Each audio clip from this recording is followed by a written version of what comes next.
ও ভাই, আমার আকৃতি কেমন হবে এটা ফিক্স করার দায়িত্ব যদি আল্লাহ আমাকে দিত, আমি কি করতাম বলেন তো দেখি, উত্তর দেন। হ্যাঁ, সুন্দর করে নিজেকে সুশোভিত করে, শুভ্র ফর্সা ড্যাশিং ফ্যাসিনেটিং স্মার্ট করে নিজেকে তৈরি করতাম, ঠিক কিনা? কোন নারীকে যদি তার চেহারা, রং, গড়ন, অবয়ব, দেহাবয়ব, আকৃতি, শেপ কেমন হবে এটা ফিক্স করার দায়িত্ব যদি আল্লাহ তাকেই দিয়ে দিতেন, সে নিজেকে সবচেয়ে সুন্দরী, সবচেয়ে রূপবতী করে তৈরি করতো, ঠিক কিনা? তো এটা আল্লাহ তাআলা দেন নাই, এটা পরীক্ষা হিসেবে রেখে দিয়েছেন। আল্লাহ কাউকে ফর্সা বানিয়েছেন, এটা তার জন্য পরীক্ষা। কাউকে আল্লাহ শ্যামবর্ণের বানিয়েছেন, এটা তার জন্য পরীক্ষা।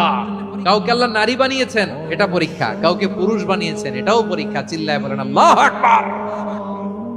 সে আল্লাহ বললেন, গোলাম আমি হলাম মুসাউয়ের, আকৃতি দানকারী, the fashioner, the shaper, the designer. এজন্য কারো চেহারা নিয়ে